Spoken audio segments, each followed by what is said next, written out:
Welcome back. Welcome back to another episode of Till the Wheels Fall Off. I'm Matt. I'm Paige. Anger part 2 today. Anger early on is a pretty understandable thing, but what's not very understandable, it's not exactly intuitive right off the bat, is why do we get angry when things are finally good? Let's say that you've gone through a rough patch in your marriage.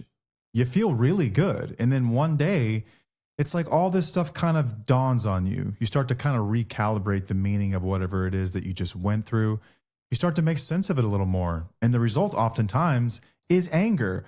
Right when things are going awesome, you two are getting along, you're communicating, there's honesty, there's visibility back in the relationship. And here you are, angry, upset, hurt.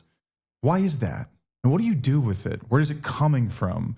How do you identify the source? And what can you do about it? We're going to talk about all of this today. We went through this.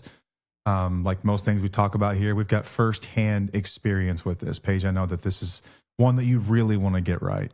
Oh yeah. I have a lot to say on this. It's about the anger that you feel when your partner is in early recovery or whatnot. And when we say early recovery, I'm talking about the first 5 years of recovery. I'm not just talking about the first 6 months or the first year, because my anger came out year 3 or 4-ish. So we'll get into that because I have a lot to say about this. Yeah, interestingly enough, this stuff can pop up pretty quickly, but a lot of the time there's this delayed effect where it's going to be, like Paige said, like upwards of a year, 2, 3, 4, 5 after, as you start to really look in hindsight and make sense of that. I've got some information on what neuroscience says about this and what psychology says about this, why it's so easy to look past some really difficult things at times. And it's pretty interesting. I think it makes sense. It's going to be a fun conversation at the very least. Bear with me. I've got a cold, and so I'm going to get through this. If I just cut out in the middle of a sentence, it means I've hit my cough button over here. And I will try to take over. She's going to do great. You almost went. Hanging it in there, man. Just right on the verge of one all the time. No big deal. We'll be okay. I got a steroid shot in my butt yesterday. Hopefully this got me better off than I would have been otherwise. All right, let's get through. Hey, man, let's get through sponsorships and merch real quick. Start with merch. We've got new merch. I'm wearing some right now. We've got Till the Wheels Fall Off hoodies. We've got this one. We've also got a garnet colored one. I think it's this actual color, garnet. It's like a reddish color with a cream. It's a little deeper red. Cream print. It's an awesome hoodie. These are thicker than your average like Gildan hoodies. These are thick. These are awesome. Everything that we sell, we generally try out for quite some time. Like these specific sweatshirts, owned for many, many, many years, and they've gone through a ton of washes. So they hold up. They hold their weight. They're awesome. They're great for laying around. These are like nap hoodies, man. These are like laying around the house hoodies. These are go to the grocery store real quick hoodies. They are comfy, and we hope that you feel right at home as a listener of the show with our logos on these things, and we appreciate all the support you give us. We've also got 3 T-shirts. We've got new recovery rocks. There's one right here. I'm not even going to try to autofocus this right now, but it's got our logo on the front. On the back, it says, "Thank you for being my rock." They come in all different colors. I always just have a black one up here, but they come in rock colors. You know what colors of rocks are. You can see it on the website, all the different colors that are on there. And you just get whatever we grab out. Yes. So appreciate all of you getting those things. We've had several of them going out this last week for stocking stuffers. By the time this episode comes out, it's going to be tight if you see this thing by Christmas. I guess it's possible. It'll be a week before, so I'm not sure if it will possible. ship in time. Maybe you pay for some expedited shipping on that deal or something. I don't know. We'll do our best to get orders out as soon as they come in, because I know that this time of year, a lot of these are like gifts and stuff like that. But there's never a bad time for merch. You can support us by going to tufo.com. Find out about our free Facebook community is there as well. We got a totally free Facebook community for listeners of the show. Just answer some questions to get in. If they ask, what do we say to greet listeners? It's welcome back, or hey, y'all, welcome to Paige's Perspective. One of the two. Maybe a Mindset Monday. You don't have an intro for Mindset Monday, do you? Welcome to another segment of Mindset Monday. That's it. No, I don't. I honestly want to get rid of that too. I just want to start talking. I want to get away from all that. Just start talking. Shocking. It's easy. We've got a free Discord channel that I keep forgetting to mention that is also available. Search the community. There's a Discord channel. Facebook used to offer community chats. They no longer do that. So we replaced it with Discord, which is awesome. It's regional. You can meet up with people in your area. There's an early recovery chat that's very active in there. People who are just going through it. If you just need to vent, you can do that there as well. It's awesome. There's also listening clubs. We've got podcast listening club. We've got several free community calls every single week led by other members. It's a great way to begin the process of understanding what you've been through. This is for you, spouse or partner that's walked through this, and it's made for you guys. And it's very unique in that sense that there's not a whole lot for you. And that's what we're here for. Also, hey, if you want to support the show and you think our merch is ugly, that's fine. You ain't hurt my feelings. I totally understand. But there's a buy me a coffee link. If you go to our social media profiles, you can click there, give as little or as much as you'd like. If you give nothing, we still love you to death. It's totally fine. Some people just want to support the show, which we really appreciate. This beautiful picture you're looking at right now is through a new camera made possible by all of that. Everything we've ever made goes right back into the show. We have yet to pay ourselves a single dollar for the show. So we appreciate all of you. SoberLink, hey, sponsor of today's show. If you don't know by now, it is the world's greatest accountability device that is disguised as a breathalyzer. If you are like me and you are trying to rebuild trust in your relationship, it can be a pretty daunting task. Years and years of lies, words that had no meaning. At this point, you're like the boy that's cried wolf and no one believes you, even though you might be as serious as you've ever been. So how do you overcome that? SoberLink is a tool that can help you get there because it sets up a network of people that get notified every time you use the device. So each time that you blow in this thing, it will alert the people in your network immediately, and they'll know, hey, whoever, Matt is doing the deal. He's sober right now. And that helps people in the back of their mind. It's one less thing for them to think about. They can start to think about more important and pressing things in your lives and in the relationship rather than are you drinking or are you not? In addition to that network, SoberLink also has military-grade facial recognition technology, and it's tamper-proof. So you can't mess with these things. You can't get around them. You can't scheme. No, if you're going to do this thing, it's got to be for real 100%. And it's not just a gift for you to rebuild trust because that's for you, right? Even though your spouse probably wants that, it's really a gift that you give them, especially this time of year, holidays. This might be a weird gift, but I think it'd be an awesome gift, honestly. If you're really into like, hey, let's do something for each other. Like if I was in this position, there's got to be a pretty cool feeling opening up a stocking or whatever and seeing you've just signed up for SoberLink to take some serious weight off of their plate going into the new year. There's nothing else like it as far as what you can do to really rebuild trust and provide visibility. Spouses and partners are sick of looking for your stuff. They don't want to think about it anymore. Give them the gift of visibility. And they're going to learn one of two things, that they can trust you or that they can't. I think both of those are gifts depending on where you're at. And if you're on the outside of a relationship and you're just looking to make sure your kids are going to be safe, SoberLink is there for you too. It's court admissible in all 50 states and in Canada, and is trusted by over 200,000 people. And right now, you can now rent these devices. No more upfront costs. It used to be $500 plus for a device. Now you can rent them for as little as $19 a month when you sign up for a 1-year qualified plan. And since you're an awesome listener of this show, if you use our link, soberlink.com/wheels, they will send you a $100 Visa gift card that you can use on anything. Holiday bills this time of year, presents, Tufo merch, whatever you want to. The cost of the plan every month, just go to soberlink.com/wheels to find out more. That'll do it. Let's go. Okay, you did not cough through that. Good job, Boo. I'm proud of you. Are you about to let it out? I was just fighting the trickle the whole time, Oh, I hate that feeling. It's the worst. Okay, so last time we talked about the anger that we feel when your partner is in active addiction, and it's very understandable, the anger that comes up. So we've talked about how to manage that or whatnot. But a lot of the times, whenever your partner gets sober, they go to treatment or they start working on themselves, something starts to bubble up in you and you start to become angry and you don't understand why you're angry. You're like, why? Everything is going good. They're doing what I'm asking them to do. They are showing up. They are going, to meetings. They are working on themselves. But something just doesn't, you just feel so angry. So we're going to really break it down into this episode. And like I said before, sorry, Matt's almost having a coughing fit over here. I have so much to say on this, and I feel like I'm afraid I'm going to miss some things, but totally okay, because I know that a lot of us can't really consume that much information at once anyway. So I'm going to do the best I can here. I think you're going to nail it. Okay, you're worried about nothing. It's like when you walk into a test. You're like, well, I've really been thinking about this episode because I just think it's super beneficial because I see so many times, like in the community, people we work with, people in our program, that the anger doesn't really start to come out until things are doing well, and they feel really guilty about it. And they're like, why am I doing this? What do I do with this? And the recovery world doesn't really help with this either, because they're telling you, hey, you can't be angry anymore. They're doing what they're supposed to do. They need your support. They need this and need that. This is why we're here. We're here to help you understand that your emotions are valid, and we completely understand, because like I said, my anger didn't come out until 3 to 4 years after he got sober, because I suppressed that shit for way too long. But typically when your partner is still in active addiction, like you're really focusing on surviving, you're focusing on managing, you're focusing like on the chaos and stuff. And that anger doesn't really come out in a way that, where you can reflect necessarily. That's a good way to put it. You don't have clarity. You can't right. You don't have clarity. You can't really figure out. You're like, I know I'm angry because this guy is not doing what I'm asking him to do. He's not showing up as a parent. He's not showing up as a spouse. He's not showing up as an equal partner. He's completely messed up on the couch all the time. Like all of these things, it's one little bit of peace, and you know why you're angry in that moment, but like nothing is changing.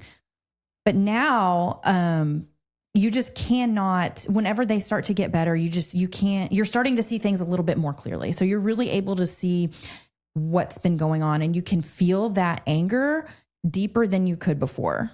Oh yeah. I think that there are big problems and there are small problems in relationships. And we oftentimes focus on the smaller problems in relationships. And like, I'm just talking about whenever we complain about our partners most of the time. It's petty stuff usually, right? Somebody's not taking the, okay, and I preface this, I know this stuff can be a big deal over time, but let's just say that someone forgot to bring something home from the store, or someone wakes up late. Like people who complain about this stuff for days on end are encouraged to like, let that shit go. Right. Just let it go. Like you got to move on. Like let that go. Like there are big problems. There are small problems. This qualifies as a small problem. Typically that does show a deeper problem sometimes. Talking about one-offs here, but like let's not worry about. It's not that big of a deal, right? You've got to drop the shit and move forward. It's not that deep. Like grow up. Let's walk forward. Yeah, and we're encouraged to do that. And I don't think it's wholly bad advice. No. I think a lot of times actually that can be a great thing when you can learn not to sweat the small stuff. But this is big stuff, and it doesn't really feel that way though, because it's a culmination of a bunch of small stuff over a long period of time that amounts to big stuff. It's habituation, right? We've talked about this concept in psychology before, where you become accustomed to your environment. Let's say you live in a beautiful place, like gorgeous, like objectively beautiful. Anyone in the world would say, oh, that's a beautiful place they live in. To you, it becomes normal because you live there and you see it all the time. So if you get used to verbal lashings or someone betraying you, this stuff becomes very, very normal. And you don't think about it. It becomes small stuff. It's only once you have distance that you can reappraise the situation and see it for what it was. And that generally takes time and distance from the problem in order to do that. It's oftentimes once you're in safety that you're able to look back and reflect and go, holy shit, that was crazy. Yeah.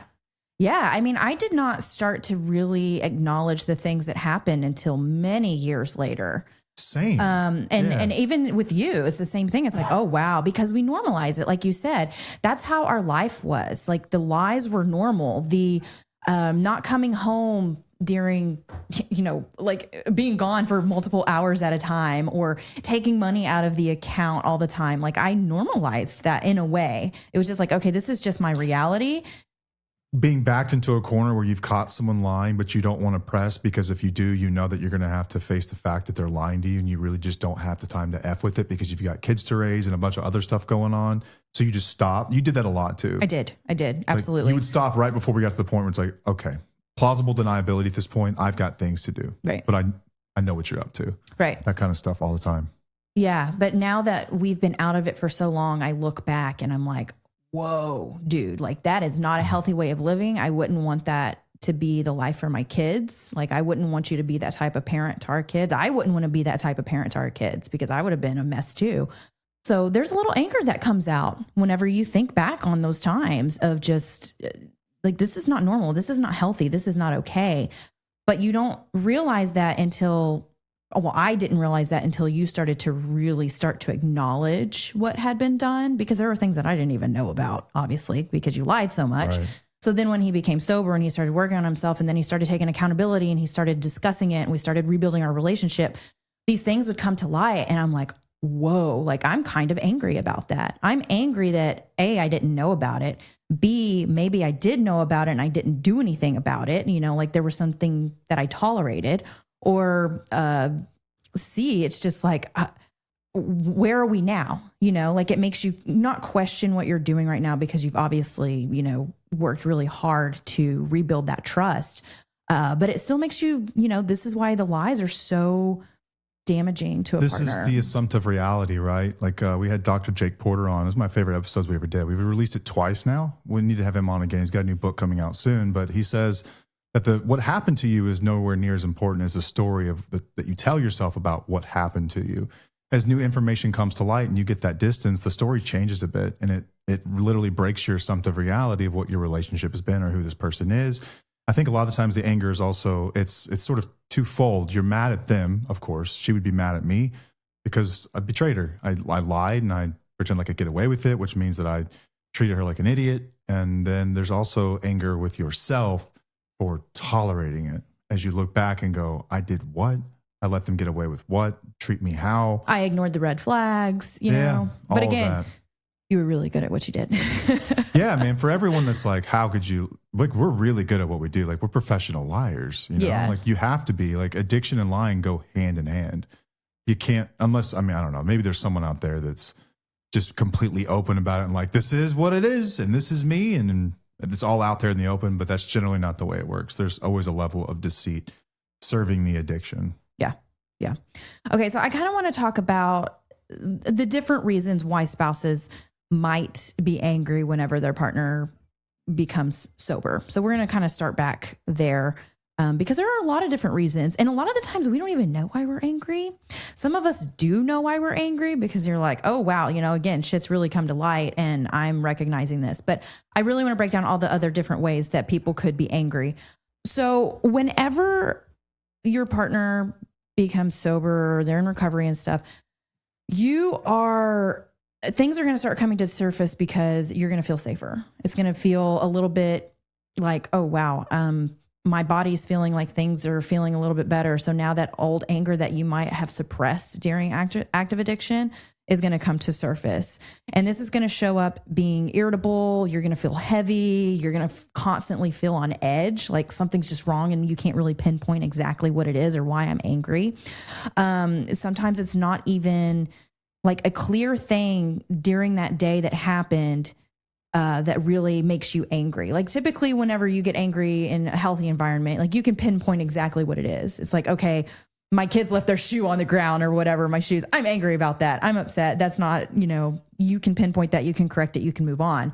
But in this situation, you really cannot pinpoint exactly what it is that you're angry about. And that's what makes it really scary because you're like, I don't know what to do with this emotion.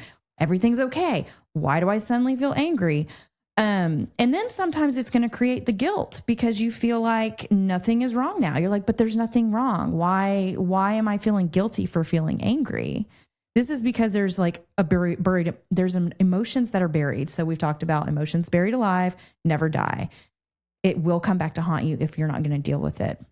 Another reason you might be angry is because of the unequal partnership that we've discussed before.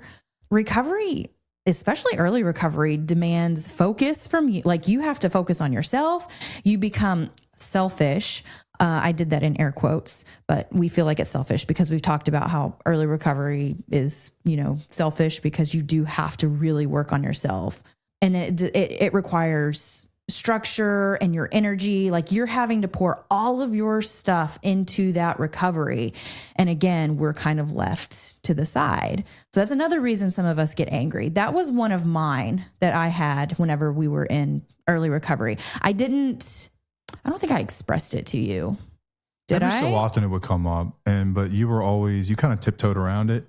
And I remember it was usually around like meetings and things like that, like being gone like quite a bit. That's right. Yeah. Because it'd be like multiple times per week and like stuff would just pop up. And whenever stuff pops up, you're encouraged like be there for the people that are in recovery, right? So it's like, oh, I'm needed to go meet this person for coffee. And like we would have had plans and that would have taken precedent, like early on. Yeah. Stuff like that, where it's like your priorities change. Recovery becomes the number one priority of your life. And that's a really, really difficult thing, especially whenever your spouse is a partner, your family members have been through so much. And like they want nothing more than to get back to normalcy or how they remember normalcy anyway. To have you around, to have you present, to have your priorities, once again, focused on the family and the things that you committed to them and to the people that you brought into this world. And then this thing comes along that hijacks your time in a lot of ways, you know, and it is one of those necessary evils, I think, in some ways. You could call it that for lack of a better term, but that's what it feels like to family members. It's like, I understand why you're doing this, but it doesn't mean it doesn't suck.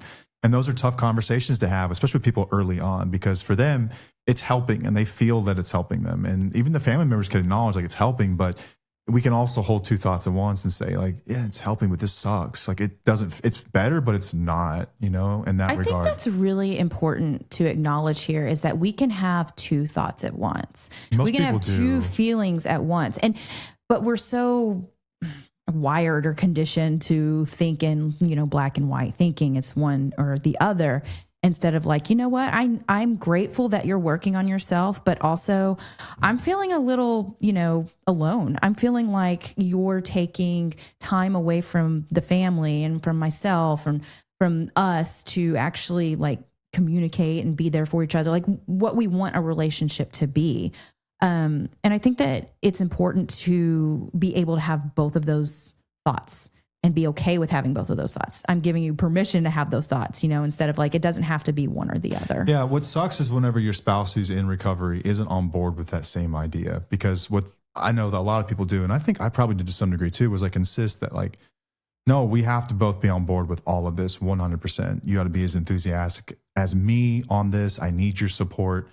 And it's really difficult because this isn't what spouses signed up for, you know, which once again, two thoughts at once, which doesn't mean that they're not willing to walk through it with you. But this was certainly nothing that they saw as part of their lives. You know, whenever you guys were planning life, what that would look like together, this was not part of the deal. And so I think you have to give them a lot of patience and time and understand where those feelings are coming from. My guess is that they're still going to be okay with it, but you need to hold space for them just to process through that. Most people come to the place where they're like, it sucks, but it's a good thing. And overall, if we're going to weigh these two things, it's more of a good thing than a bad thing. But we can still acknowledge these feelings at times, especially early on when those priorities get flipped so quickly on their head. You know, I think when someone goes into treatment, both of you are thinking is, I cannot wait to get back to normal. There will never be normal again. No. It's never going to be the way it was. And that's actually probably for the best. I know that's a hard thing to hear, but it probably is, because that same relationship is the one that got us here. So it was probably built on some false pretenses and some false stories. It wasn't all bad, but no doubt there was some stuff in there that wasn't working well, or we wouldn't be here. So it will never be the way it was. And there's a grieving period that comes with that. And that's totally normal and rational. And it's tough as a spouse. Like, if I wish both people would listen to the show, but very rarely they do. Usually it's the woman in the relationship who's listening to the show, like, because I don't know. I think we have a lot of couples who do listen to the show. Well, if there are, for those of you that are out there, considering the rocks, you know. Yeah, that's true. We sell a lot of rocks. We sell more rocks than anything. That's awesome. Yeah. But for those of you that do, like, understand that your spouse can have both those feelings at once. Like, give them credit. Like, they're not dumb, but it feels amazing for someone to hold space for you and all that. Like, at the end of the day, they're going to support you, like kicking and screaming or not. They're going to support you in this deal. But it means the world just to be seen and acknowledged. And then generally when you do that, when you validate people, is when they begin to walk forward. People can carry a whole lot of pain, but usually when you let them know, like, it's okay to carry that pain, they're still going to walk with you. You just have to give them that chance. But if you're hesitant to it and you try to deny it and you don't let them hold those feelings and you try to justify and defend it, and you try to rationalize it or minimize it, it's going to be a problem. It'll keep coming up, because it's not that you're wrong necessarily. It's just that they're not going to feel seen. And damn it, people like to feel seen. Well, there are people in recovery who will just say, hey, let's move forward. Let's not look at the past. That's probably the most common way that people go about this. Right. Which we've talked about, you know, the weaponizing of forgiveness or whatnot, where the past is in the past, but you still have to acknowledge the past and hold space for somebody who that was their life too. You know, just because you're starting to get better doesn't mean that things just automatically get better. Things are going to come up. Things are going to resurface. Sometimes that stuff doesn't come out for a few years. I would love to do an episode on the timing of recovery and like, I feel like whenever you start recovery, you're starting from scratch. Like, you're newborn. This is your birthday. And looking at recovery time in human years, you know, like the first year, you're still an infant, you're still a baby, you're still young, you're still learning things. It's really performative, you know, at that point. It's not really like deep stuff. Again, I'll get into this at some other point, but in between years like 3 and 5 is pretty fragile because things are really starting to come to light. You're really recognizing the consequences of, what addiction did within your relationship. A lot of the times you don't recognize that in the beginning. The spouse does because most of the time they were, sober or rational. They were front and center. They were in the front of all of it. And they deserve a voice within that relationship and what has been done. You don't get to just say, oh, the past is in the past. Let's move forward. I'm optimistic about the future. You can be optimistic about the future and also discuss the past and validate it and discuss and like get through it. You can still have those feelings. We have this thing of like, don't make them feel shame or whatnot. I can't necessarily make you feel shame. Of course, the way I deliver something to you or the way I communicate something is important by not shaming you, but the way that you feel shame is really up to you and how you handle that. That's not, my thing. Just have a conversation. Just talk about it. It's got a lot more to do with the story I tell myself about myself. Right. But you can feel shame, but also feel hopeful for the future. We just have this thinking of like, oh, if I go down that path, that means it's going to stall my recovery. It's going to stunt my growth. It's going to like make me spiral backwards. And I just don't think that's healthy for the spouse. I don't think that's healthy for either one of you. I think it's just like, have conversations. It's important to have two thoughts at once. Like I can acknowledge the past and I can do better going forward. Mm-hmm. Yeah, I think I don't have it in front of me, the research. This is anecdotal, obviously, just based on the way that I grew up. Boys and girls solve problems differently, disputes within relationships. Like a group of boys, whenever we have a dispute, you could get in a fist fight. Like I literally got in fist fights with my friends in high school. And that evening, it's like, let's just forget about it. And then you hug it out and we're still best friends to this day, 20 years later. And that's how boys solve problems. It's how we're taught to solve problems. Well, like, the sports teaches you that. Yeah, just Think let about that shit go. Like they will scream at you, get in your face and like MF you and all kinds of stuff. Like 2 inches from your face, grabbing your face mask. And you're taught to just like, let that shit go. Like it doesn't mean I love you any less, just let it go. And I think that we carry that into marriage without understanding that girls and boys process problems differently a lot of the time. And it takes a bit more of a degree of understanding for a lot of women to make sense of these sorts of things. We're different sorts of creatures, Mm-hmm. Women tend to be more emotional. They're more interested in people. Boys are more interested in things. We are different, for everyone says that we're not, we are. Nothing wrong with that. I think that we're better together. I always will believe that. And I've benefited a ton from marriage and relationships. And I love relationships. It's my favorite thing in the world to talk about and to study. I just think that look at the way, just look at the stats alone. Like most people who suffer from substance use disorder are males, about 3 out of 4 people who do. And that means on the other side of that, generally, we're going to get women who are dealing with the other side of this. The recovery world oftentimes is heavily lean male as well. And so what are we going to insist that we do whenever we get sober? Just forget about that shit. Yeah. Let's just move forward. Like, just let it go. Oh man, that's interesting. You know what I mean? Put it in that perspective. And that's what we're trying to do here is find that middle ground. Like we're trying to get away from that of just like, let's meet with each other instead of doing it like this is the man's way of handling things. Like, let's find the middle ground. Don't get me wrong. Like if we're talking about like which one is simpler, like it's super simple to be like, yo, are we good? We're good, right? Let's just move forward. But this is over small stuff, right? Like a little dust up in the parking lot over something stupid after a hockey game is not the same thing as lying to your wife or betraying her for a decade. There you go. Spending your family's finances, putting them in danger. This stuff requires a bit more of a conversation than like, are you good? Yeah, I'm good. Let's hug it out and let's move on. There are some couples that do this, and I think that churches have something to be said about this too. A lot of times I've seen couples that go into like church remediation where they're talking with a pastor or somebody, and the insistence is that he's the leader of this family. You got to let this stuff go if you two are going to move forward.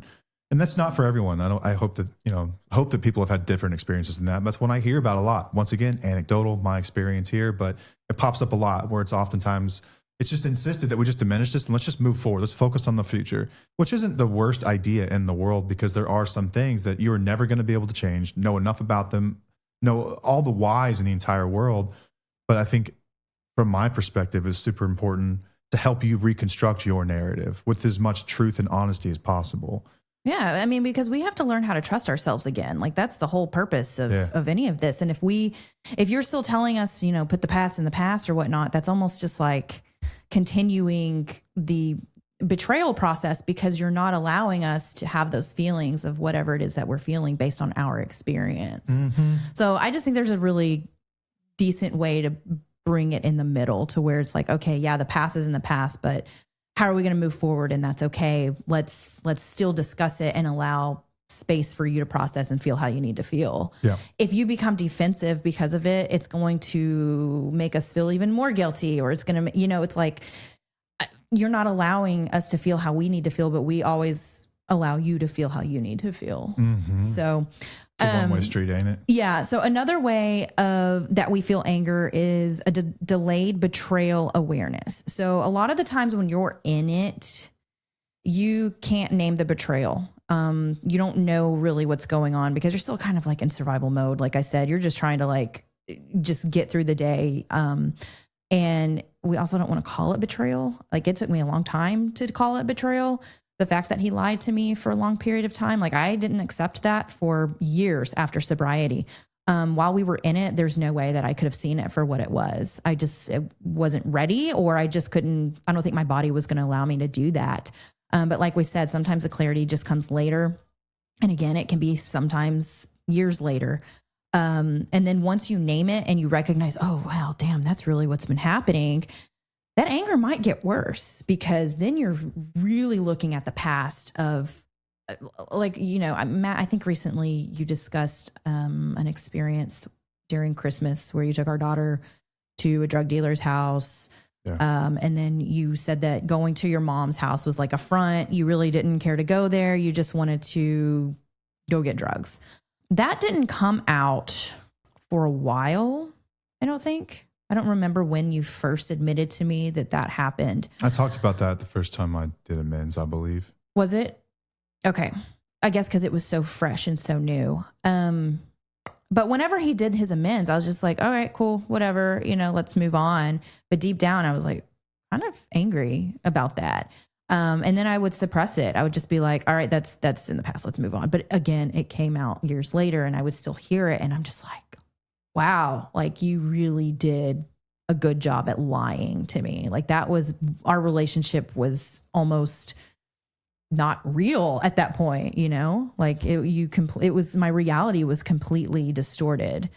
There's something to be said too about let's just talk about like with our family anyway. Whenever I was getting clean and sober and we were rebuilding, we were also parents to young kids, and that's what your life revolves around. And so you're moving from crisis to crisis on any given day, and you're focusing on keeping them alive and keeping them fed and happy and clean and all that stuff. And you just don't have a ton of time to sit there and reflect on this kind of stuff. You just don't. Like your bandwidth is so full of children and what they need, and there's not a whole lot of time for each other. And this is in a normal relationship when you have little kids, much less one that's been through something like this. And so it takes a while. I was reading some notes before this, just looking at some of the psychology and what's been written about betrayal trauma. Excuse me. Jennifer Freyd's a psychologist, and she's got this really interesting idea, this insight. She says, anytime there's been betrayal trauma and you're involved in these crises and then you're trying to move on with your life, what happens in order to preserve the relationship itself, the brain may block awareness of the betrayal. And she calls this betrayal blindness. So survivors may misidentify or deny their feelings early on because acknowledging them could lead to losing the relationship. And so this kind of creates this strange protective pink cloud where the relationship seems better and negative feelings are suppressed. And this feels very familiar as I'm reading this to a lot of what we were going through. Absolutely. You block this stuff out because if you really face it, you're going to have to really look and make some really tough decisions about the future of that relationship if you really stare at it for long enough. And your brain in some ways is protecting you from doing that. And so it just kind of blocks it out. This doesn't last forever, though. It's a pink cloud, which is like a phase. And at some point, it will come out. We've talked about this and stand by it all day long. This will come out eventually one day. I know couples that have worked through this before with decade plus recovery, strength of marriage. And several years in, one of them is like, I want a divorce. It's like, wait, like this is like years after recovery, like upwards of 10 years.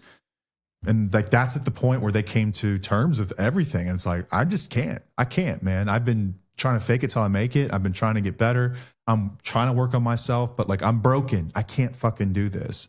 And that'll be the end of it. And it'll blindside you. I've seen this happen to many people in recovery. Yeah. So what, I don't want to scare anyone and be like, you're not out of the woods. Like, haha, it's nothing like that. It's just be aware of it. I think what I would suspect is that the sooner you start to have these sorts of conversations and hold space for one another, probably the better. Yeah. Because I bet it's a really lonely feeling as like if you, like the woman going through this and recognizing and feeling all this stuff, also feeling guilty and bringing it up because it's been so long. Am I being nagging? Am I just holding on too tight? Am I being too sensitive or too emotional about this? And then watching me be like happy go lucky. And then it's like you're watching your abuser in many cases, like move on with their life and you're dealing with all this stuff. And there's never really been space to talk about it. Yeah. So how do you bring it up? Do I just say it now? Like what kind of fucking conversation would that be? And so a lot of people just hold it and they just sit with it until it just erupts out of them. Yeah. You know, so start to have these combos with each other sooner, I would say. Oh, yeah, absolutely. And if you need guidance on that, like there's therapy, there's all kinds of ways to get about this. Right. And we'll discuss a little bit about that in this episode on ways to approach the topic and how to have conversations about it. I feel like we could do like an entire workshop on just communicating in recovery, like what to do, what not to do. I'd love to do like a role playing with you and how, not to do it and how to do it and how it like really where did we do helpful. that recently? We did it on a TikTok live. I thought it was great. I'm just like, let's do this. Let's role play.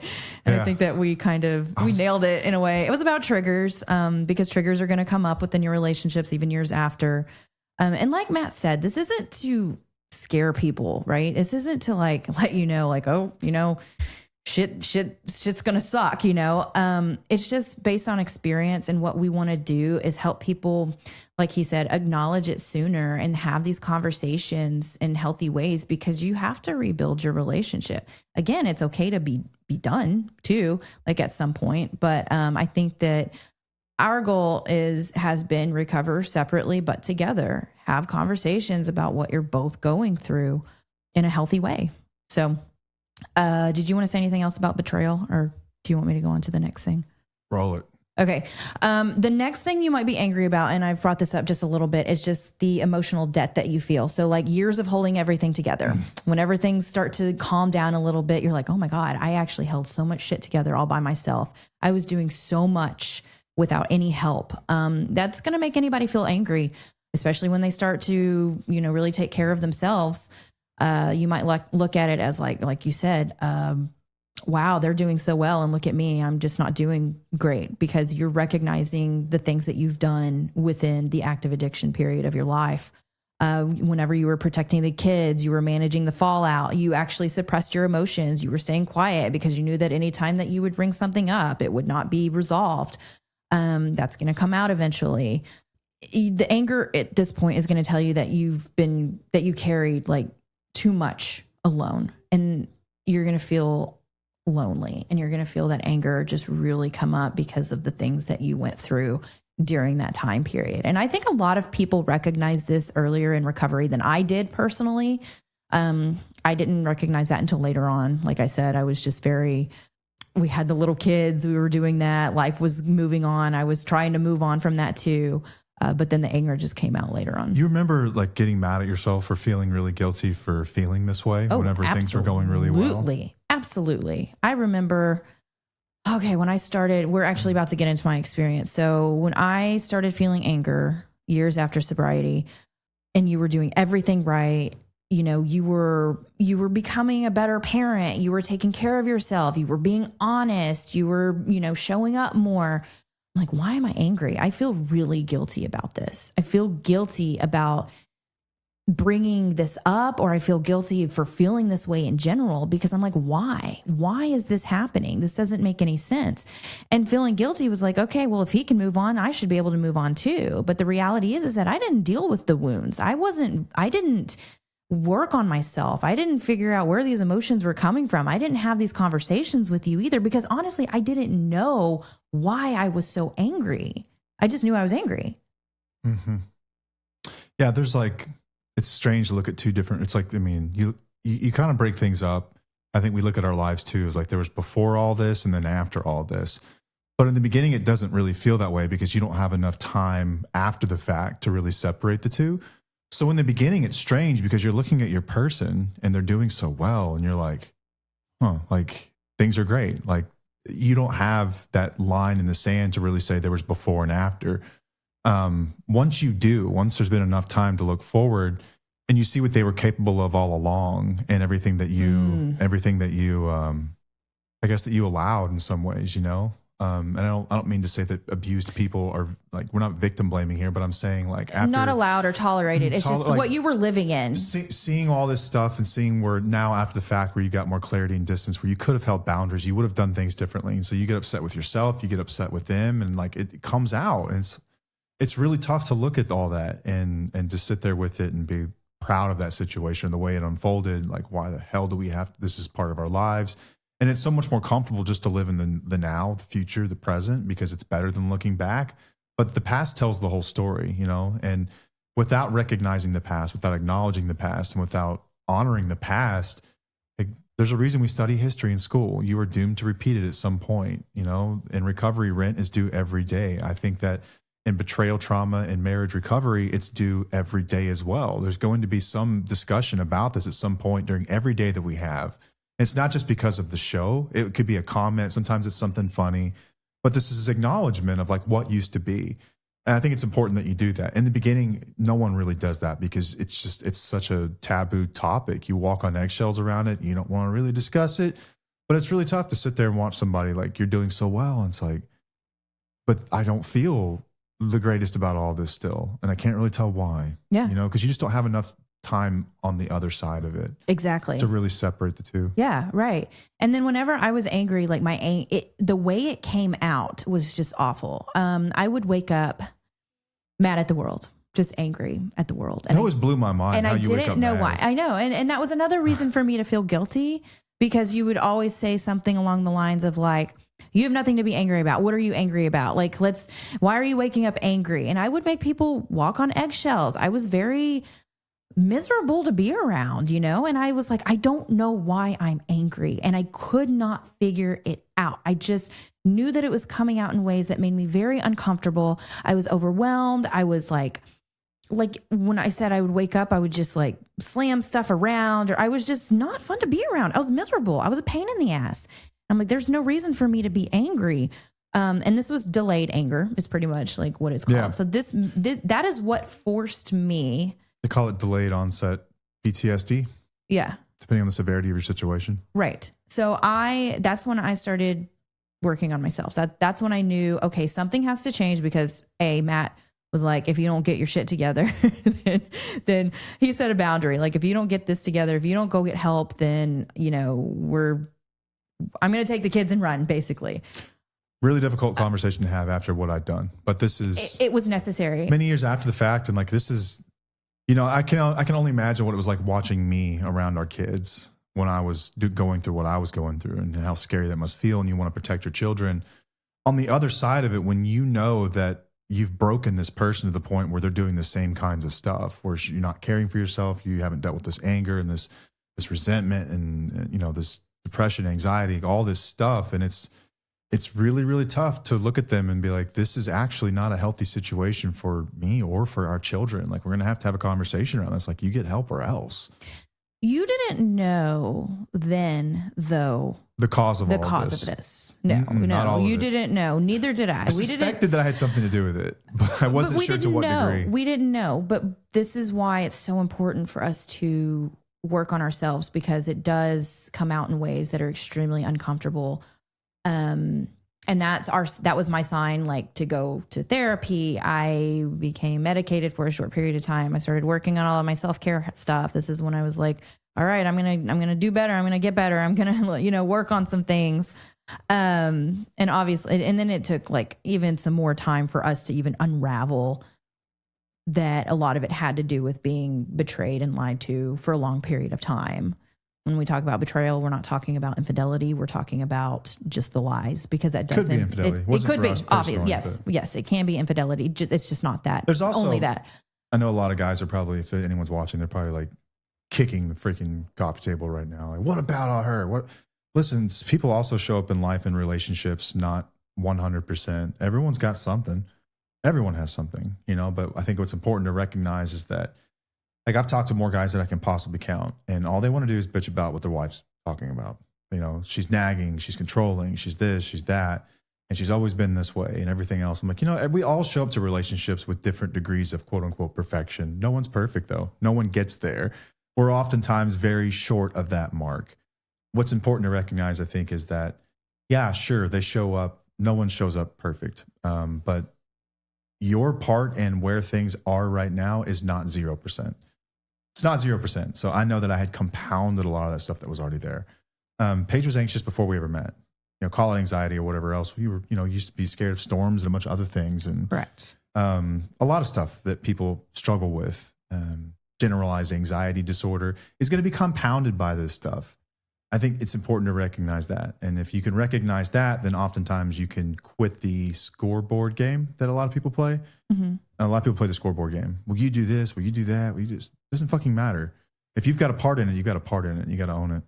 I think that the lies do a lot of damage too, though. Like if you think about, I didn't lie to you, within our relationship. Like you did a lot more of the damage than what I did. Yeah. Yeah. Of course I brought some shit. I mean, we all had some like anxiety. I had some self-esteem issues or whatnot. But when it came down to it, just the fact that I had been lied and gaslit and all that stuff for a while, like really impacted how I showed up in our relationship and how I showed up as a mom and how I showed up. Because it really did affect me. And that's something that I've been trying to kind of articulate within our show and our social media platform and all those things, is that the lies, guys, the lies really, really do affect a person. And it really does make them into somebody that they don't recognize anymore. And if you're an addict, an alcoholic, you're a liar. I mean, that's just the fact of it. Like you lie. There are lies.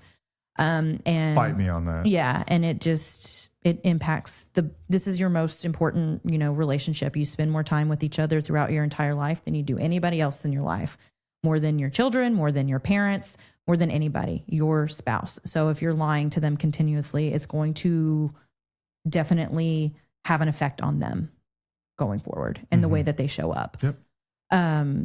But yes, I did have some shit that I brought to the relationship. No doubt about it. We all do. Yeah. How you, unless you want to get to this in a little bit, how you got to the place where you're finally okay with it all? Or are you like fully okay with it? Like finally okay with the past? Because I think about, it's a pretty depressing tale to be like, this is coming to get you. It's like the boogeyman hiding under your bed and it's going to come haunt you guys, even though you think you're happy now. But like on the hopeful side of this, like it can be dealt with and managed and you can live. I think once you truly, if you can get through this and accept each other for all of this, there is no stronger relationship. Yes, but you played the majority of the part in that, meaning that you acknowledged what you did. You became honest. You were open to having conversations with me about it. You weren't defensive about it. You showed up it was like changing behaviors or whatnot. It took a lot of years to accept it though. I think I went through like a grieving process. There's anger, there's sadness. There definitely was some sadness with the things that happened in the past.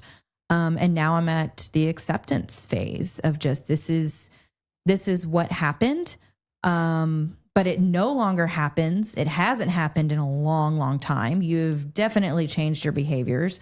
The patterns are different. You show up, and that's what helped me rewire my brain and my experiences, was because you'd been consistent over time to where it's like, okay, that's no longer where we are anymore. I can say this though. I think you're right that it's the person who caused the harm. It's your job to take the lead in repair. But there is such a thing as you doing everything that you're supposed to be doing, showing accountability, working some kind of a process, whatever that might be, holding space for them, stop the lying, be a better parent. And it's still totaled. And that's okay. You can hold someone hostage for long enough in a relationship when things were so bad that it will never be good again. And you will never be the same again. You'll be happier in another relationship than that one. Right. Put it that way. Right. No, it got to a point like, again, we were 26. I always mess this up because it was right before your birthday. We were young. And yeah, there were some really bad things that happened. And it's not to compare or anything like that. This is just my pain tolerance was you didn't go too far for too long. You know what I mean? Like that line will look different for everyone, but it does exist. It does. And there is a line. I was still able and willing to accept, move forward, rebuild, have conversations, still be in the relationship, acknowledge what has happened. But it's a process. It's not like I just wake up and say, okay, this is how it is. Everything's going to be okay. Let's just move forward. It was more of just like, what are we going to do to get through it? Here's the process. It's going to take years. It's totally okay. But it was having those open conversations and discussing it and just moving through it. Having not moving over it, but moving through it. Yeah. And having someone safe to talk to about it. Not someone who's like diminishing it all or talking shit back to you. Like, what else do you want from me? I'm finally doing it. Right. Shut up. Right. That ain't going to be helpful. No, it's not helpful. That ain't a recipe for success. Nope. Okay. So I want to talk about real quick what not to do with this anger. Okay. Can we? Let's get into that. Are we good? Okay. And I know this is hard, but this is where we discuss like the difference between anger and aggression. Sometimes we just want to, when we feel anger, we just want to like spill it out and let somebody know what it's about and what we're feeling or whatnot. So, I don't think it's helpful to weaponize the past. So let's say you want to bring up something that happened in the past. Matt, what's a poor way of, or an unhealthy way of going about this that may not be productive for the relationship? It's not necessarily what you say, but how you say it. If you make someone else feel responsible 100% for the way that they're feeling, they're more than likely going to get defensive with you, right? We never had infidelity in our relationship, but I've worked with a lot of people who have. And oftentimes the way this comes out was, it can be anything, right? It can be seeing someone look in a restaurant toward another woman and you can think that, oh my God, there he goes again. And then you say something in that moment, like really angry because you're hurt, right? Like, this is why we are where we are, because you can't keep your eyes off of people. And it's like, oh, fuck. Like, that stung. Like, that was meant to hurt somebody. And how productive is that going to be, right? Like, I know that you feel that way, but is that productive? Is that a mature way to handle this in that moment? This comes up in addiction too, things that you can say or do, a lot of the behaviors, a lot of these things that we develop, these patterns we develop in lying, or some of the ways that we act, if that's not being supportive, if it's sleeping too much, whatever it might be, if something reminds you of an old behavior, it's the way you say it and bring it up. Like, we talked about this recently. We were on someone's show or something. We were talking about triggers. Maybe it was one of our community meetings. Yes. We're talking about triggers or something to that effect. And it was like, I don't remember the exact example that was used, but there's a lot of stuff that will come up. And I think it was like ATM alerts, because I used to get cash out all the time for drugs, and I would lie about where the cash was going, and I always had a justification for it. And it was a mess. And the first time I think that I was sober and I got money out of the ATM, I should have known better, but I should have called her and told her what I was going to be doing, because she would get an alert, and that was going to be really, probably strange in that moment to see that alert that, that was doomsday for her back in the day, to see that, and just her stomach would drop, like, oh, here he goes again. Well, it came up, and the way she approached it was, hey, I'm not mad at you. I just wanted to let you know that when that alert came up, it reminded me of whenever you were using. And I know that you're doing great, and I'm so proud of you. But like, when I saw that, man, my stomach just dropped. And I just felt empathy, and I just felt like sadness, and I felt responsibility and accountability for like, oh my God, you're right. I don't know why I didn't think about that. And I could have handled that so much better. I could have called you first and told you what I was going to be doing. I could have made you feel safer about this rather than getting surprised by it. And I think that's just one of a million ways that you can show up differently whenever you're upset or angry without getting aggressive. Sometimes we would laugh about things too, though. Laughing. We would bring things up as a joke, and like, oh, it reminds me of this time that you did this and that, just kind of like lightening it up, which I know that sounds really weird, because you're like, why are you laughing, or why are you using humor in a very serious, situation? But that was part of our relationship, and that's just how we would cope with things and deal with things and discuss things. And sometimes humor's great to cope. It is great. And I don't think, obviously if you use it as a way to distract, that's a totally different conversation. Yeah, weaponizing the past can be like, listen, there's a time and a place to talk about the past. There's a time and a place and a right way and a wrong way to talk about how you are harmed by something. Listen, if you're developing zingers, like just nasty shit to say to somebody, how do you think that's going to be received? And like, I understand that yeah, they are responsible for that, but how is that going to be received? And what kind of problem are we trying to solve here? Like, how would you feel if your boss or someone in your office approached you with something like this and brought it up that way? How would you feel? You would feel 2 inches tall. You would feel like you don't matter. You would feel like nothing that you ever do to try to repair this is going to make a difference. And at some point, you're going to lose the want and desire to do so. Because if you keep getting your shit, face rubbed in shit, but I think there's a healthy way to rub someone's face in shit is what I'm saying. Yeah. And that's what we did. It was like, let me bring this up, and you have to trust that they're going to take that seriously. If they're not, that's a sign. Then that's a red flag. Red flag, dude. It's a red flag. It's how they take it. If you can say it in the most calm way, and if you can spouses, you guys, you're very, very aware. It's just, we have to be honest with ourselves. I think that's the thing that we kind of get away from, because being honest with ourselves means that we have to take action and do something about it. But if you bring something to their attention that happened in the past in a kind way, or just discussing it, and they get really defensive, or they're just like, let's move forward. How dare you bring that up? All the things, your internal signal is going to come off and be like, ooh, something's not right here. Like, I want a relationship where I can bring something up without them getting super defensive. Now, they can get defensive. That's okay. Sometimes, like, in a way, we naturally, as humans, we do get defensive, but it's what they do with afterwards. How are they going to repair it? How are they going to show up? How are they going to change their behavior? But if they're like really pushing back, then it's kind of a red flag. Mm-hmm. That means that they may not be willing to acknowledge the past or ready at this moment. But what you bring up is acceptable, and it should be acknowledged at some point. Yeah, if you're just going to keep bringing up the most painful thing you both have been through, just with the intent that you're trying to hurt someone because you're hurt, I think that is a red flag for contempt in that relationship. And I don't think you come back from contempt. We've talked about this. I really don't, because that is a complete loss of respect at that point. Yeah, I feel like Matt and I talk a lot of the stuff that we've done in the past and how it's like, yeah, that's really shitty behavior. But I don't feel like we ever got past that point of gone over that line of having like not mutual respect for each other. Of like, I never really felt like I wanted to hurt you just because you hurt me. It's not in my nature. It happens though. Like, but I do understand that you will eventually get to that point. And if you do get to that point, then obviously, that's a red flag within yourself to like, something does need to change. And that's going to be really, really hard to come back from. Yeah. But I do want to talk about real quick how spouses can like move through this anger, because like we've talked about it before, we don't want to suppress our emotions. We don't want to get rid of it. We don't want to just like shrug it under the rug. Like, it's got to be dealt with, and it needs to be addressed. It needs to be put out there. We learn from anger. Okay. Sometimes we're like, okay, I don't want to go through that again. Sometimes that anger in recovery, while they're in recovery, is telling you, you know what, I don't want to do that again. I don't want, and I've being this far out of it, I will not go back into that situation. There's no, I can't. That's where that anger is like, I'm not going to let you do that to me again. And then you have to learn how to separate what happened then from what's happening now.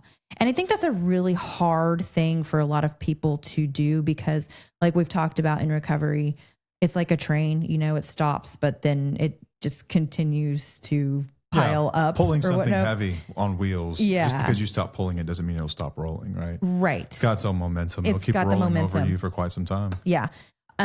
So you can look at what happened in the past, but also look at what's happening now. Again, two thoughts at once. Like, you can see and acknowledge what happened, but then acknowledge and see what's happening right now, and then allow your anger to kind of look at it. Like I said, I had a right to be angry, but it was delayed anger, but I didn't want to allow it to consume me. So there were times when I would wake up in the morning as I was working on myself and doing all the things, I had to force myself to shift my perspective to say happiness is a choice right now, because the way that my life is not like it used to be. Like, I didn't have a reason to be angry in that moment. So I had to choose to not be angry and acknowledge that. Like, I'm like, okay, That helped me so much. Do you remember that? Yeah, I remember when that. I would go through that. We It's were hard. having long conversations about that one. Yeah, we did have a lot of conversations about it. And it was helpful for me because I'm like, there's no reason for me to be angry about this stuff right now. Like, I need to separate it a little bit. Yeah, safety's been achieved. Like, we're back in a good place. And so you're looking at choices at this point. It's like, I'm angry and I can examine why I'm angry. And I can look at the reasons I could also be happy. And you recognize like, oh shit, maybe I have a little bit of more choice in this matter than I really thought. If there's a lot of unresolved stuff, as this stuff is still happening, I would not suggest a strategy for choosing happiness. But there comes a point where it's like, everything in my life is good right now. Like, gratitude journals are an amazing thing. If you're not familiar with those, like, I still use these things on my worst days where it's like, this is what my life really is. And you look at the negatives and it's like, everything I'm upset about transpired quite some time ago. And there's nothing I can do to change it. I have accepted it. I think it's a process, though, that takes quite some time of reconsolidating your memory and the story that you tell yourself about everything. And they can get really heavy at times. Sometimes you just fall in this default mode of anger. Well, I think that this is important to do, not like super early recovery, because we still are going to be on guard. We're going to be on guard. This is not guys, what I just talked about is a years out plan. Yes. Like, this is, think 1+ years out, not a month, not 2 months. I see a lot of messages like in the community and whatnot. It's like, all right, he's been out for 3 weeks. Let's get going with this stuff. It's like, dude, again, still a baby. He's a baby. Like, brand new recovery is not going to be able to really understand this to the depth that we're talking about it right here. It doesn't mean you can't be starting to have conversations about it. You should be, but I don't know. You're not going to get a resolution at a month, 3 months, 6 months. You're just not. I think it's important you can have hope, but also be on guard. You know, like, you can cautious optimism. Right. Yeah. You can do two things at once.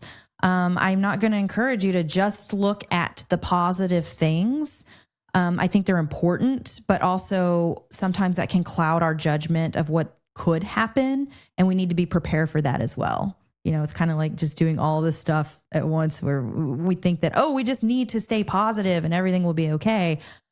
Your body's not going to let that happen, because eventually it'll come out, or maybe they relapse or something, you know, but this is why it's also important for you to work on yourself. Yeah, this is, I mean, we don't talk about spirituality a hell of a lot here. And I don't mean religion necessarily. I mean just living by your deepest meaning values and figuring out what that is for you and choosing to live by those every day with intention can be a massive way to overcome some of the stuff in the immediate that I feel really angry right now. And have no real reason at this point to be angry. Like, I talked to a friend who, you know, years and years out in recovery, like, his wife wanted the relationship to work, but she also wanted to be pissed every day. And the therapist, I credit them for saying it. Like, you have a choice at this point. You can either divorce him or forgive him. You can't have it both ways. You can't want, like, you have all these wants and they're not congruent, right? These are dichotomous. One of them has to go and one of them has to stay.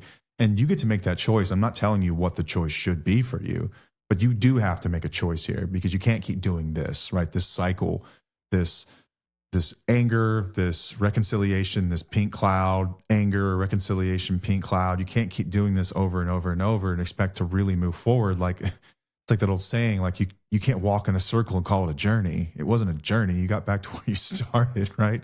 Journey implies that you're heading somewhere. You're not going back to where you started. And so, yeah, there is something to that. Yeah. And I think at that point, whenever it's been years later and you're still angry and then you're told to let go, I think that you subconsciously know that if they do relapse or go back into behavior that you once did not, that you don't want back in your life, you're going to know what to do. You're no longer waiting for the shoe to drop, right? Mm-hmm.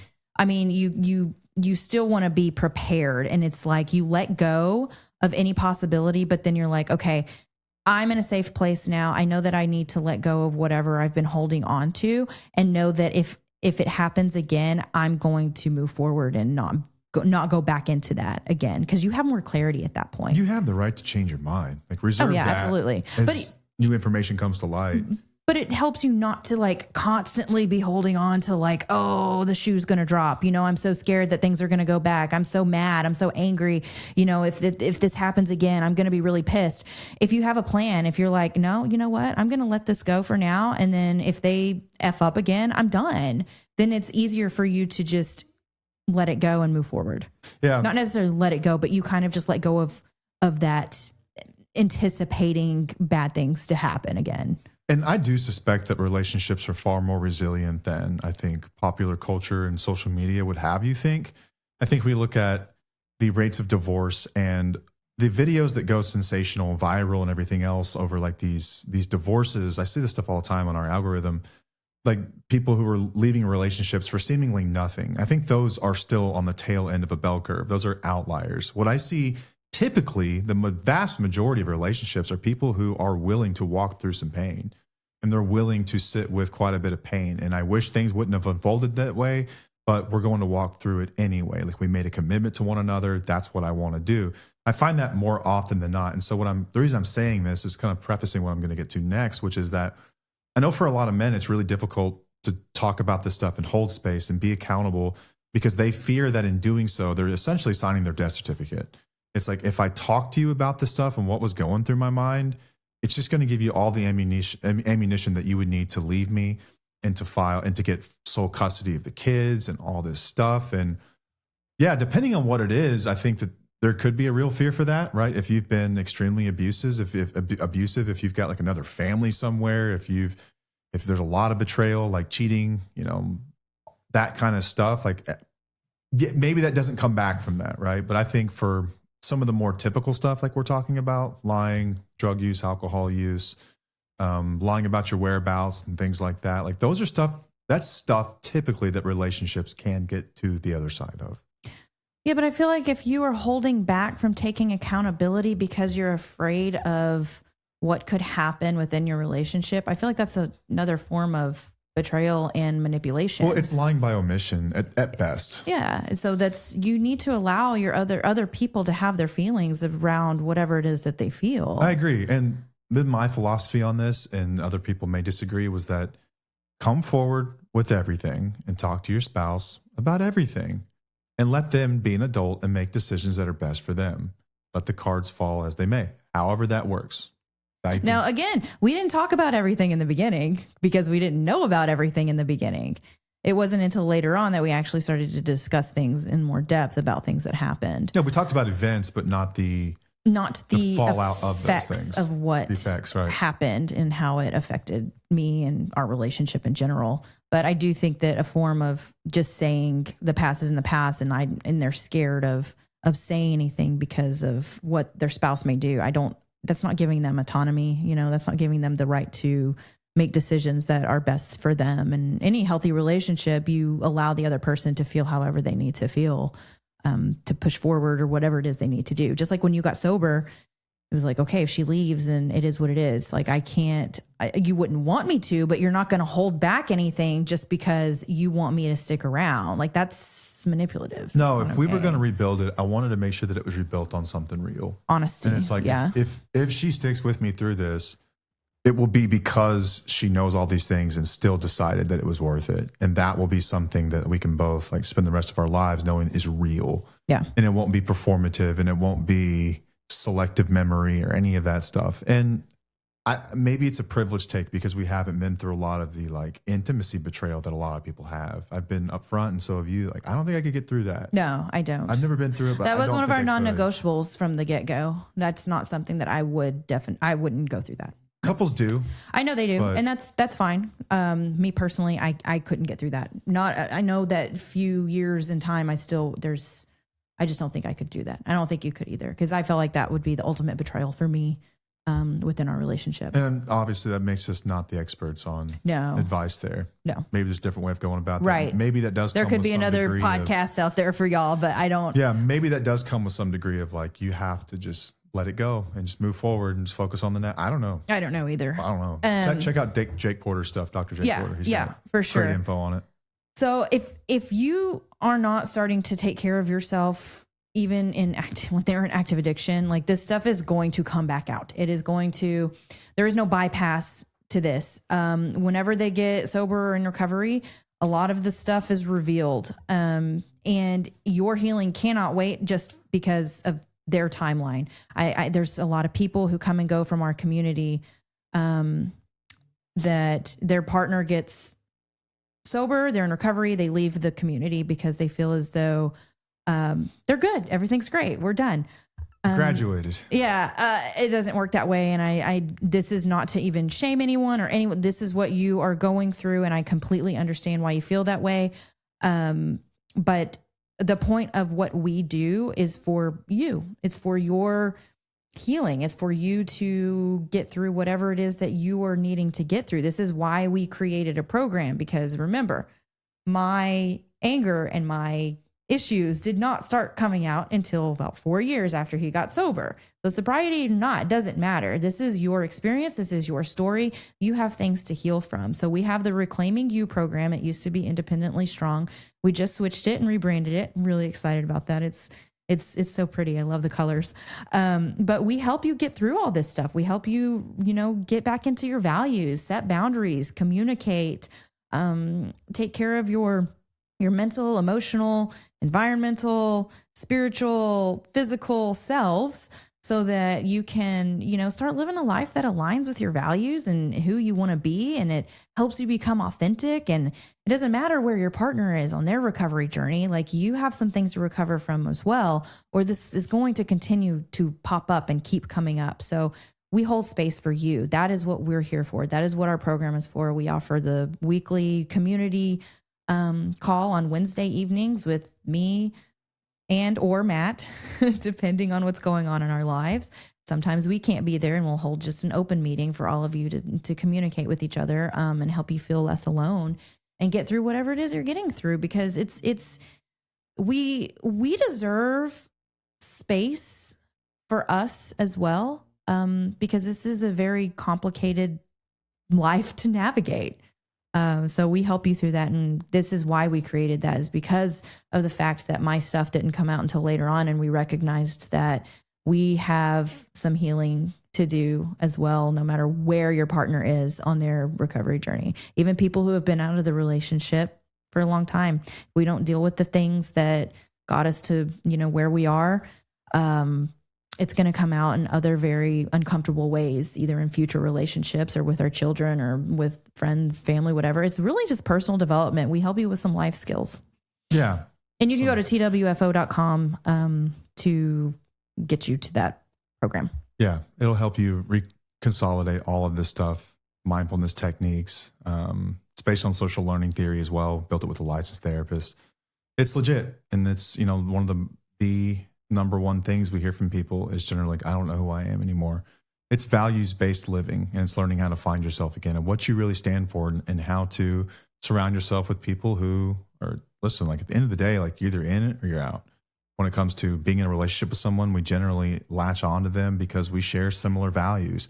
Over time, those things kind of change. And as it turns out, when you're in a relationship with someone who's addicted, oftentimes your values take a backseat to whatever it is that they're going through. Their values come first, and they're usually not great ones. And so you sacrifice so long that you kind of forget what you ever stood for in the first place. And our goal is to help you rediscover that. That's what Paige did. It was better for her. It was better for me. It's better for our marriage. It's better for our kids. We believe in this process. We really do. This is like our journey through it. Yeah. Different than anything else that's out there. Yeah, absolutely. So I kind of want to close it out and let you guys know that being angry in early recovery is not a bad thing. It's very, very normal. It's very common. It's just not discussed enough. And it doesn't mean that you're not grateful if your partner is getting help and becoming sober and in recovery and doing all the things. You can be grateful and also hold space for that anger as well. It's just recovering together, talking about it, having conversations, discuss what's going on, be involved in each other's recovery to some extent, allow them to do what they need to do, but also like, hey, let's talk about, what did you learn today? What can we do better? What are we feeling? That's going to really help you in your relationship and for yourself. basically the anger, it's what matters here. It's like, it's not that you're getting rid of it. It's how it's handled. How are you going to handle it? How are you going to deal with this? How are you going to cope with it? How are you going to manage it? How are you going to get through it? How are you going to discuss it and get it off your chest and not suppress it? Do not suppress your anger. It will come out in ways that you do not want it to come out. But just have conversations about it, let it out, and understand that the way that you're feeling is completely acceptable. And I get it. We all get it. And a lot of spouses who listen, they understand. People in the community, they understand. It's brought up all the time about anger and early recovery. I can sit here and warn you about it all day long, but you're not going to know until you actually get into it. There are times where people say, well, if my partner got sober, I'm going to be grateful. I'm not going to be angry anymore. Everything's going to be great. Cool. I think it's great that you have that hope. But from experience, your body and your mind are going to say something completely different. But if you are angry, that's okay. And if you're not, that's okay too. Yeah. Once you finally achieve the thing you want, which is sobriety, peace in the home, and everything else, is when this stuff will generally pop up. Don't be surprised by it. It's a very normal part of this. I think this is incredibly rational. It's understandable why someone would do this. You don't have time to really reflect and think back on things until you do have peace in the home. And don't feel guilty for it, but don't hold it all in either. What I hope more than anything is that your partner who is in my position is giving you a space to talk about this kind of stuff, and they're not going to spiral, shame spiral every time you bring something up, and you get a healthy place to process that kind of stuff. If you don't, we've got a community for that. We've got our program. There are amazing therapists all over the world that are also willing to hold space for you in this. Hopefully your loved one gets to this place. I would posit that you are not going to be able to have a close relationship, any semblance to any degree of like what we have, and unless you have conversations like this long term. It's going to have to come up. I mean, that's what we do in relationships, right? You get to know someone, you love the kind of person they are, and you're so just genuinely interested in their experience in the world. Like to this day, 25 years later, I feel like I'm still touching on parts of you that I'm still discovering. Like, wow, I didn't know that existed. Tell me more. I want to know more about that.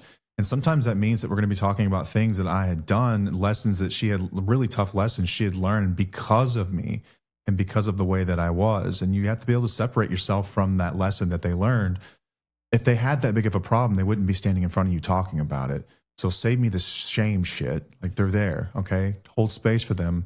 Let them talk. Let them say what they need to say. And you will be okay. Like, it will not kill you to hear what you were like. In fact, I think it's a good thing for your recovery. For as much as we want to fucking baby people and make sure that they're not feeling anything uncomfortable, like, it's important that you do feel a little uncomfortable. Like, God forbid you have one more tool in your toolbox that's going to prevent you from being that person again. Good old shame does serve a purpose in that regard. I don't want to be that dude again, man. I don't want to be him, and I'm going to run as far away from him as possible. It's like the lab rat thing, right? The Jordan Peterson thing with the cheese. Like, we have to be running away from something just as hard as we're running towards something new. That's the lesson in that, is I'm running away from that as hard and as fast as I possibly can. And that's her talking to me about all this stuff. And that's the shame that comes with it. And we're running towards something amazing. I'm running toward that. And you cannot do one without the other. You can't just avoid the back half of this thing. Let's just look forward. Let's just look forward. It's going to be better. It's going to be better. Better than what?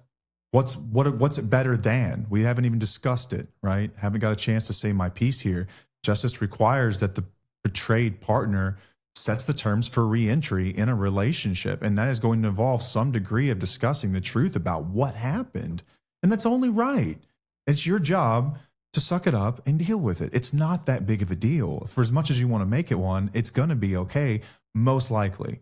There are these cases that are totaled, but most likely it's going to be okay. It will not, guarantee yourself it will not be okay if you don't hold that space. Correct. I promise you that. One guarantee I will make you is that will end in abject failure as a relationship, as a couple. I started watching Shameless again.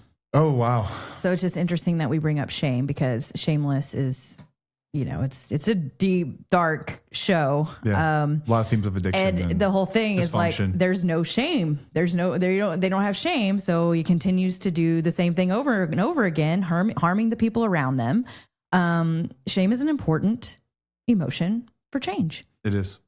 Don't live there forever, but it's supposed to drive you somewhere else. It is. It is. It is a kick in the ass kind of emotion that's supposed to get you to a new place. So I would hope that you're adult enough to be ready to have these kinds of conversations. Anger is a real thing for them, and you have to understand why, man. you would have to understand why. I hope you can empathize with why that is. If you're going to be anything close to a good man, you're going to have to walk through this stuff, and it's going to be okay. I promise you. Many have done it before you. There are support groups for us too to talk about this kind of stuff. It's going to be okay, but you have to allow space for it. Yep. And then for spouses and partners, yeah, it's a very normal process to go through this pink cloud, and then you go into anger, and then at some point you're going to resolve that anger as you're able to kind of reconcile all of this stuff and recreate your assumptive reality and come to terms with it. And then when you see the positive changes, it's easier to walk forward through that. And you're always going to have that, that you're going to remember it. It doesn't go away. Like, as much as you want to just not be angry, you're angry because you probably haven't acknowledged this stuff. Yeah. Now, at some point, you will get to make a decision on that, as we talked about. And that's kind of a fun time. That's actually when it's like, okay, now like everything's cool. Like, I can cool my jets. Like, we can walk forward. Like, we do have a decision to make today. Like, we've resolved things. We're walking forward. Everything's peaceful. I've got some unresolved stuff, and now it's like it's your job to do work. Yeah. And that's awesome. And that's at the point at which spouses do work. I know that I've talked to so many people day one. She needs to get in there. She needs a therapist. She ain't going to do shit. You got a lot of work to do first. You set the terms of this. You make it safe, and then we'll talk about her. That's what I tell everybody. That's true. You make it safe, then we'll talk about her. Yep. She will have work to do at some point, but not until there's safety. Peace and there's safety in the relationship. And that is really dependent on you, man. So, but I mean, you can still start the process if they're still in active addiction. Sure. That's why I talk about that. Life's hard. Get a helmet.